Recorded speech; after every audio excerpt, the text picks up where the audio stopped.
സർവഗ്രഹങ്ങളുടെയും നക്ഷത്രങ്ങളുടെയും നാഥനാണ് ഭഗവാൻ പരമശിവൻ. അതുകൊണ്ട് തന്നെ ശിവനെ ആരാധിച്ചാൽ തീരാത്ത ദുരിതങ്ങളില്ല എന്ന് വിശ്വസിക്കുന്നു.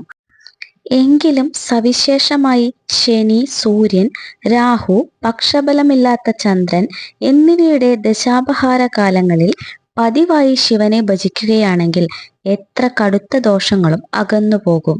പുതിയൊരു വീഡിയോയിലേക്ക് എല്ലാവർക്കും സ്വാഗതം. ക്ഷേത്രങ്ങളിൽ പോയി പല വഴിപാടുകളും നമ്മൾ പലരും ചെയ്യാറുണ്ട്. ശിവഭഗവാന് പ്രിയപ്പെട്ട വഴിപാടുകളും അവയുടെ ഫലങ്ങളും എന്താണെന്ന് നോക്കാം. ഭദ്രേ നാരായണ. ശിവക്ഷേത്രത്തിൽ പിൻവിളക്ക് കത്തിക്കുന്നതിന് പ്രത്യേകം പ്രാധാന്യമുണ്ട്. ശ്രീകോവിലിന്റെ പുറകിലായി സ്ഥാപിച്ചിട്ടുള്ള വിളക്കാണ് പിൻവിളക്ക്. ഇത് പാർവതീ ദേവിയാണെന്നാണ് സങ്കല്പം.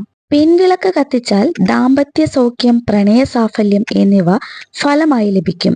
ശിവക്ഷേത്ര ദർശനത്തിന്റെ പൂർണ്ണ ഫലം ലഭിക്കണമെങ്കിൽ പാർവതീ ദേവിക്ക് പിൻവിളക്ക് വഴിപാട് കൂടി സമർപ്പിക്കണമെന്നാണ് വിശ്വാസം. 21 ദിവസം തുടർച്ചയായി പിൻവിളക്ക് വഴിപാട് കഴിപ്പിക്കുന്നത് അത്യുത്തമമാണ്. പൊതുവെ ദശാസന്ധി കാലങ്ങൾ ദോഷകരമാണ്. അതിന് പരിഹാരമായി മൃത്യുഞ്ജയ ഹോമമാണ് ആചാര്യന്മാർ പറയാറുള്ളത്. ആഭിചാര ദോഷം, അപസ്മാരബാധ, ദുഷ്ടഗ്രഹബാധ മുതലായവയിൽ നിന്ന് മുക്തി നേടുന്നതിന് അഘോര ഹോമം നടത്തണം. രുദ്രസൂക്ത പുഷ്പാഞ്ജലിയും ഇത്തരം ദോഷശാന്തിക്ക് ഉത്തമമാണ്. ശിവന് ഏറ്റവും പ്രിയപ്പെട്ടത് കൂവളത്തില കൊണ്ടുള്ള അർച്ചനയാണ്. ഒരു ഞെട്ടിൽ തന്നെ 3 ഇലകളോട് കൂടിയ കൂവളത്തില ശിവന്റെ 3 നേത്രങ്ങൾക്ക് സമാനമായാണ് കരുതുന്നത്. 7 ദിവസമോ 14 ദിവസമോ 21 ദിവസമോ തുടർച്ചയായി ശിവന് കൂവളത്തില കൊണ്ട് അർച്ചന നടത്തിയാൽ ഭയം, ആപത്ത് മുതലായവ അകന്നു പോകും. പ്രദോഷവ്രതം, തിങ്കളാഴ്ച വ്രതം എന്നിവ അനുഷ്ഠിക്കുകയാണെങ്കിൽ കുടുംബപരമായും ദാമ്പത്യപരമായുള്ള ദോഷങ്ങളെല്ലാം അകന്നു പോകും. ഐശ്വര്യത്തിനും ദാമ്പത്യ സൗഖ്യത്തിനും ആയുരാരോഗ്യ സൗഖ്യത്തിനും ഇഷ്ടമംഗല്യം ലഭിക്കുന്നതിനും തിങ്കളാഴ്ച ദിവസം വ്രതമെടുത്ത് ശിവക്ഷേത്ര ദർശനം നടത്തുന്നത് ഉത്തമമാണ്. ശനിദശയോ, ഏഴര ശനി, കണ്ടക ശനി മുതലായവയോ അനുഭവിക്കുന്നവർ പതിവായി ശനിയാഴ്ചകളിൽ ശിവക്ഷേത്ര ദർശനവും വഴിപാടുകളും നടത്തിയാൽ ദോഷശാന്തി ഉണ്ടാകും. നീല ശംഖുപുഷ്പം കൊണ്ട് അർച്ചന നടത്തുന്നത് ഏഴര ശനി, കണ്ടക ശനി, ശനിദശ മുതലായവ കൊണ്ടുള്ള ദോഷങ്ങൾ അകലുന്നതിന് ഉത്തമമാണ്. ശ്രീ പരമേശ്വരന് പ്രിയങ്കരമായ മറ്റൊരു വഴിപാടാണ് ധാര. ശിവലിംഗത്തിന് മുകളിൽ ഒരു പ്രത്യേക പാത്രം സ്ഥാപിച്ചിട്ടുണ്ടാകും. ഇതിനെ ധാരാകേദാരം എന്നാണ് പറയുന്നത്. ഇതിൽ നിന്നും ധാരാദ്രവ്യം ഇടമുറിയാതെ പ്രവഹിച്ച് ശിവലിംഗത്തിൽ പതിക്കുന്നതിനെയാണ് ധാരയെന്ന് പറയുന്നത്. ശുദ്ധജലം, കരിക്ക് തുടങ്ങിയവ ധാരയ്ക്ക് ഉപയോഗിക്കുന്നു. ഗംഗ ശിവന്റെ ജടയിൽ പതിച്ച ശേഷമാണ് ഭൂമിയിലൂടെ പ്രവഹിക്കാൻ തുടങ്ങിയത് എന്നാണ് വിശ്വാസം. ഈ തത്വത്തെ ആധാരമാക്കിയാണ് ധാര നടത്തുന്നത്. ധാരാതീർത്ഥം ഗംഗാജലമാണെന്നാണ് സങ്കല്പം. ധാര നടത്തി വരുന്ന തീർത്ഥം സേവിക്കുന്നത് ഏറെ ഉത്തമമാണ്.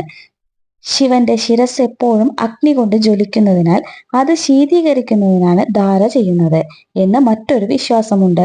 കുടുംബപരമായി ശിവന്റെ അനുഗ്രഹം ലഭിക്കാത്തവർക്ക് ധാര കഴിക്കുന്നത് വളരെ നല്ലതാണ്. അഭിഷേകമാണ് ശിവക്ഷേത്രത്തിലെ മറ്റൊരു പ്രധാന വഴിപാട്. പാൽ, ഇളനീർ, നെയ്യ്, എണ്ണ, ഭസ്മം, പനിനീർ മുതലായവ അഭിഷേകത്തിനായി ഉപയോഗിക്കാം. ശിവന് അഭിഷേകം ചെയ്ത പാൽ, ഇളനീർ എന്നിവ പ്രഭാതത്തിൽ സേവിച്ചാൽ ഉദരരോഗങ്ങൾ ശമിക്കും. പാൽ അഭിഷേകം ചെയ്താൽ സന്താനഭാഗ്യവും, ഇളനീർ അഭിഷേകം ചെയ്താൽ മനസുഖവുമാണ് ഫലം.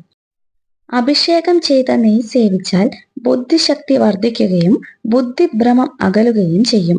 അപസ്മാരാദി രോഗങ്ങളിൽ നിന്ന് മോചനം ലഭിക്കുന്നതിന് ഭഗവാന് അഭിഷേകം ചെയ്ത നെയ്യ് സേവിക്കുന്നത് ഉത്തമമാണ്. എണ്ണ കൊണ്ട് അഭിഷേകം ചെയ്താൽ രോഗശാന്തി ഉണ്ടാകും. പനിനീർ കൊണ്ടുള്ള അഭിഷേകത്തിന് ശരീര സൗഖ്യമാണ് ഫലം. ഭസ്മം കൊണ്ടുള്ള അഭിഷേകം പാപനാശവും ദുരിതമോചനവും സിദ്ധിക്കുന്നതിന് ഉത്തമമാണ്. പാർവതി പരമേശ്വരന്മാരെ സങ്കല്പിച്ച് സ്വയംവരാർച്ചന നടത്തുന്നതും ഉമാമഹേശ്വര പൂജ നടത്തുന്നതും വിവാഹ തടസ്സമകന്ന് ഉത്തമമായ ദാമ്പത്യബന്ധം സിദ്ധിക്കുന്നതിനും ദാമ്പത്യത്തിലെ പൊരുത്തക്കേടുകൾ ഇല്ലാതാക്കുന്നതിനും നല്ലതാണ്. എല്ലാ ഭക്തർക്കും സർവ്വദോഷങ്ങളും നീങ്ങി സർവ്വ ഐശ്വര്യവും സമാധാനവും ഉണ്ടാകട്ടെ എന്ന് ഭഗവാനോട് പ്രാർത്ഥിക്കുന്നു. നല്ലൊരു ദിവസം നേരുന്നു. മറ്റൊരു വീഡിയോയുമായിട്ട് വീണ്ടും വരാം. നന്ദി, നമസ്കാരം. ഭദ്രേ നാരായണ.